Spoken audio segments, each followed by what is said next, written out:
Place Overseas Education Consultant. Study in UK. Low fee and without IELTS. 2 years work permit. Admissions are open for September 2024. Mobile number 9989999003.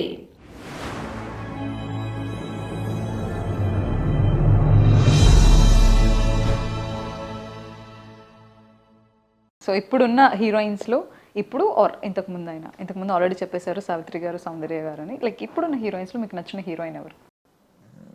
అందరూ ఇష్టమే. అలా కాదు, ఒకరి పేరు చెప్పండి. అలాగే సాయి పల్లవి గారు. ఇప్పుడు సాయి పల్లవి గారి గురించి సురేష్ గారు ఒక పాట పాడతారు, మనం ఏం పాట పాడాలండి? మీకు నచ్చిన పాట ఏదైనా? ఏమో నాకు. సరేనండి, ఈ క్వశ్చన్ ఇంత కాంప్లికేటెడ్గా వద్దు, ఒక మంచి పాట పాడండి. చెప్పనా ప్రేమ అదా చెలిమి చిరునామా, ఏ వైపు చూసినా ఏమి చేసినా ఎక్కడున్నా మనసంతా నువ్వే, మనసంతా నువ్వే, మనసంతా నువ్వే, నా మనసంతా నువ్వే. ఓకే, సో మీ మనసు దోచుకున్న, అంటే పెళ్ళికి ముందు మీ మనసు ఎవరన్నా దోచుకున్నారా అండి చిన్నప్పుడు కాలేజ్లో అలా? ఈవిడ మామూలుగా కాలేజెస్లో ఉంటాయండి, ఉండకుండా ఎందుకు? డెఫినెట్గా ఉంటాయి. అదే అక్కడ అన్న అలాంటి లేకపోతే అండి హాస్పిటల్లో చూపించాలండి. అంటే ప్రకృతి ప్లస్ మైనస్, ఆడ మగ, సృష్టి, ధర్మం ఇవన్నీ ఉన్నాయి కదా, అందులో భాగమే అది. అదే ఎన్ని ఉండొచ్చు సుమారుగా లెక్క పెట్టచ్చా వీళ్ళతో? కష్టమే. ఇంత ఎక్స్పెక్ట్ చేశాను కానీ బేసిక్గా ఎవరో ఒకరు కనెక్ట్ అవుతారండి. ఒకప్పుడు నాకు కాలేజెస్లో చాలా ఇష్టాలు ఉంటాయి. నాకు లంగా ఓణీలు వేసుకుని వెళ్ళే అమ్మాయిలు అలా ఇష్టం ఉంటుంది. వాళ్ళని చూడడం ఎక్కువ ఇష్టపడేవాడిని నేను. నాకు ఇష్టమైన పేర్లు పెట్టుకుని పిలుచుకునేవాడిని. వాళ్ళ సొంత పేర్లు ఉంటాయి, అలాగా వాళ్ళు ఏ పేర్లు పెడతారు తెలియదు, నేను గుర్తు కోసం పెట్టుకునేవాడిని. పాటలు అవి రాస్తాం, అలాంటి అలవాట్లన్నీ ఉండేవి. ఒక అమ్మాయి బాగానే ఎక్కువ ఇష్టపడిందని నాకు అనిపించింది అప్పట్లో. తను బాగానే సెటిల్ అయ్యారు తను కూడా ఎక్కడ, బట్ తను ఎక్కువ ఇష్టపడేది. అంటే ఒకవేళ అమ్మాయి ఎలా ప్రపోజ్ చేస్తున్నారు ఒకసారి మాకేమైనా? నాకేం ప్రపోజ్, అదే అన్నాను నేను. మీరు ఎవరికి ప్రపోజ్ చేయలేదు? నేను, నాకు ఆ టైం లేదండి. ప్లీజ్. ఏంటి అప్పుడు కూడా టైం లేదు? అప్పుడు కూడా లేదు, అదే చెప్తున్నా.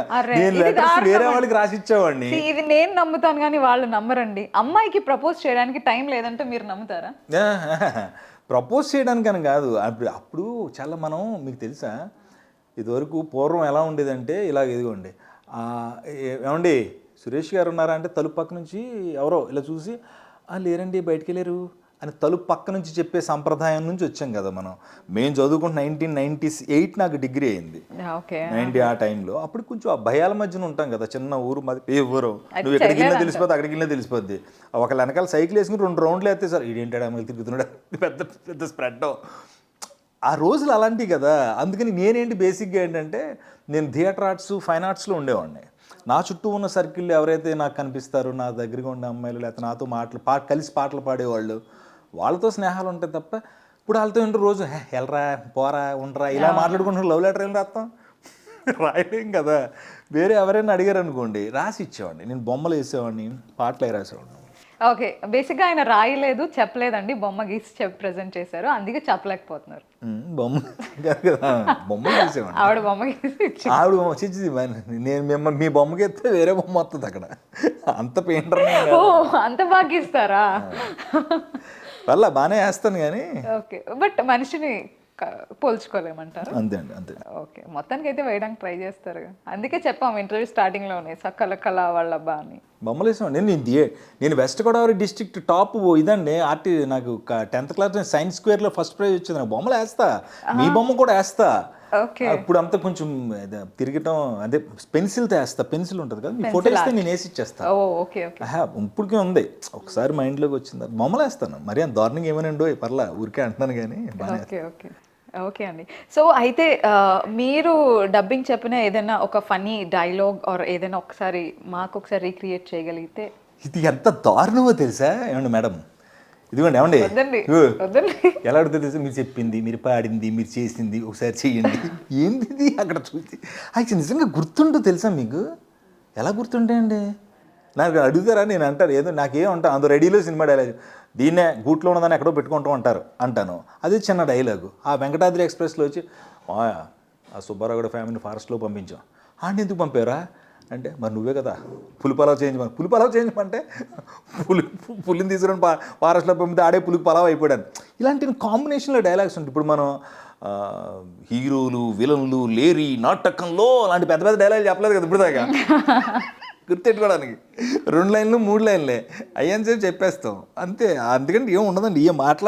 నాకు రాసే డైలాగులన్నీ మాటల్లానే ఉంటాయి. నాకు ఇప్పుడున్న మార్కెట్లో పేరే వీడు యాక్ట్ చేయడు, నేను యాక్ట్ చేయను, వీడు సహజంగా ఉంటుంది. సురేష్ని అక్కడ అలా వాడేవంటే ఆ కౌంటర్లకు వాటిలకు చాలా సహజంగా ఉంటుంది. ఏడుపు వస్తుంది, నవ్వుతాడు అంతే. అదే ఉంది నాకు, ఆ పేరే ఉంది దానివల్ల అంతే. ఆ సోషల్ మీడియాలో అందుకే అందరూ అలా అంటారు భయ్య మీరు భలే అసలు. థ్యాంక్స్ భయ్య. జయసుధమ్మ ఆవిడ సహజ నటి, ఆవిడ చాలా బాగా చేస్తున్నావురా నువ్వు అని చాలా ఆవిడ కాంప్లిమెంట్. ప్రకాష్ రాజ్ గారు కెమెరా ముందు నుంచి ఇలా వెనక నుంచి ఇలా బాగా చేశారు చాలా. అలాంటివి కొన్ని ఉంటాయి. శ్రీనివాస్ కళ్యాణం అప్పుడు చాలామంది ఆర్టిస్టులు కాంబినేషన్లో ఆ అభినందన సరిపోద్ది అంతే తప్ప ఆ డైలాగులు ఏంటి అందులో అమ్మ ఏం చేసావు అమ్మ ఇవన్నీ లేవు. ఇప్పుడు నాకు రాయరు బేసిక్గా నా అన్నీ ఏదో జనరల్ డిస్కషన్స్ క్యాజువల్గా సహజంగా అనిపించేవి.